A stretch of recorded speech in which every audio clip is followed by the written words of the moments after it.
최근 들어 큰 주목을 받는 올드머니룩. 이는 굳이 드러내지 않아도 고급스러움이 느껴지는 패션을 뜻합니다. 호텔 신라 이부진 사장의 공식 석상에서의 패션이 화제가 되기도 했습니다. 이 사장의 패션은 명품 로고가 드러나는 화려한 제품보다는 우아하고 수수한 이미지가 드러나는 옷과 가방 등을 매치해 올드머니룩의 정석으로 불리기도 합니다.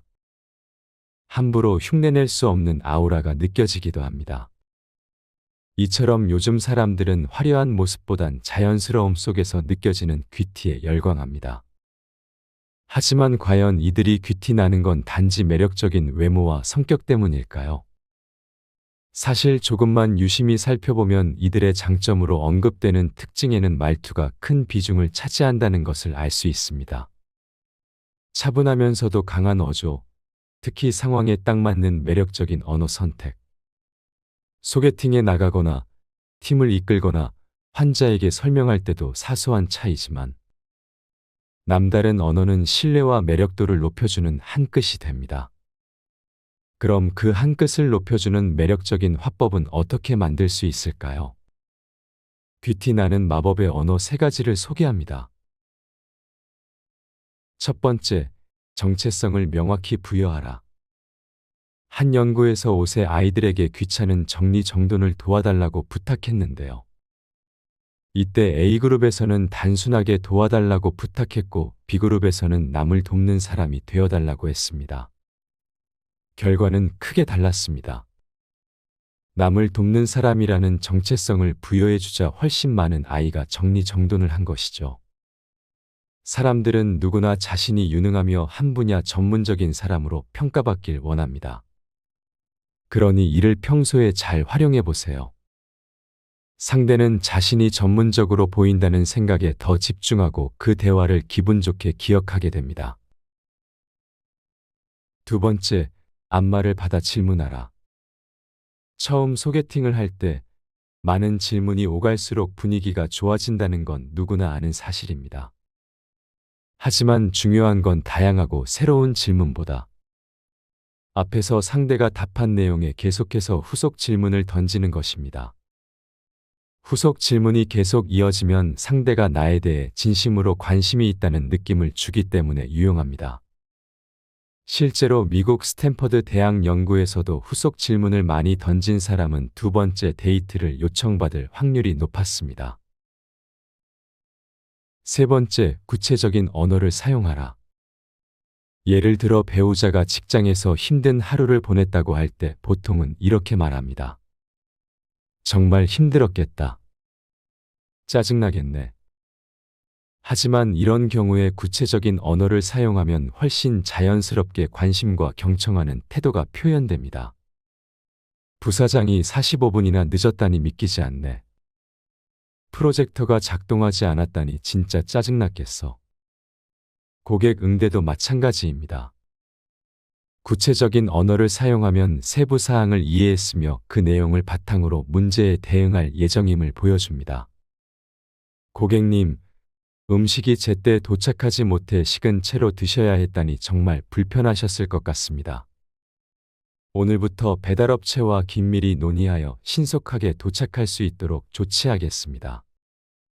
이처럼 우리가 사용하는 단어와 언어 방식은 타인을 설득하고 사회적 유대감을 강화할 뿐만 아니라 외적인 부분을 훨씬 뛰어넘는 매력적인 아우라를 만들어줍니다. 최근 들어 큰 주목을 받는 올드머니룩. 이는 굳이 드러내지 않아도 고급스러움이 느껴지는 패션을 뜻합니다. 호텔 신라 이부진 사장의 공식 석상에서의 패션이 화제가 되기도 했습니다. 이 사장의 패션은 명품 로고가 드러나는 화려한 제품보다는 우아하고 수수한 이미지가 드러나는 옷과 가방 등을 매치해 올드머니룩의 정석으로 불리기도 합니다. 함부로 흉내낼 수 없는 아우라가 느껴지기도 합니다. 이처럼 요즘 사람들은 화려한 모습보단 자연스러움 속에서 느껴지는 귀티에 열광합니다.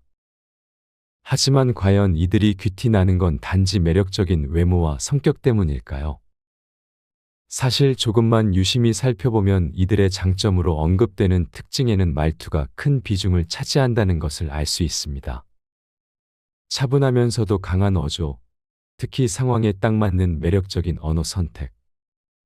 소개팅에 나가거나 팀을 이끌거나 환자에게 설명할 때도 사소한 차이지만 남다른 언어는 신뢰와 매력도를 높여주는 한 끝이 됩니다. 그럼 그 한 끝을 높여주는 매력적인 화법은 어떻게 만들 수 있을까요? 귀티 나는 마법의 언어 3가지를 소개합니다. 첫 번째, 정체성을 명확히 부여하라. 한 연구에서 5세 아이들에게 귀찮은 정리정돈을 도와달라고 부탁했는데요. 이때 A그룹에서는 단순하게 도와달라고 부탁했고 B그룹에서는 남을 돕는 사람이 되어달라고 했습니다. 결과는 크게 달랐습니다. 남을 돕는 사람이라는 정체성을 부여해주자 훨씬 많은 아이가 정리정돈을 한 것이죠. 사람들은 누구나 자신이 유능하며 한 분야 전문적인 사람으로 평가받길 원합니다. 그러니 이를 평소에 잘 활용해 보세요. 상대는 자신이 전문적으로 보인다는 생각에 더 집중하고 그 대화를 기분 좋게 기억하게 됩니다. 두 번째, 앞말을 받아 질문하라. 처음 소개팅을 할 때 많은 질문이 오갈수록 분위기가 좋아진다는 건 누구나 아는 사실입니다.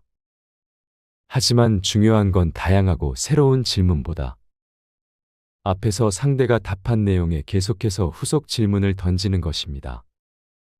후속 질문이 계속 이어지면 상대가 나에 대해 진심으로 관심이 있다는 느낌을 주기 때문에 유용합니다. 실제로 미국 스탠퍼드 대학 연구에서도 후속 질문을 많이 던진 사람은 2번째 데이트를 요청받을 확률이 높았습니다. 세 번째, 구체적인 언어를 사용하라. 예를 들어 배우자가 직장에서 힘든 하루를 보냈다고 할 때 보통은 이렇게 말합니다. 정말 힘들었겠다. 짜증나겠네. 하지만 이런 경우에 구체적인 언어를 사용하면 훨씬 자연스럽게 관심과 경청하는 태도가 표현됩니다. 부사장이 45분이나 늦었다니 믿기지 않네. 프로젝터가 작동하지 않았다니 진짜 짜증났겠어. 고객 응대도 마찬가지입니다. 구체적인 언어를 사용하면 세부 사항을 이해했으며 그 내용을 바탕으로 문제에 대응할 예정임을 보여줍니다. 고객님, 음식이 제때 도착하지 못해 식은 채로 드셔야 했다니 정말 불편하셨을 것 같습니다.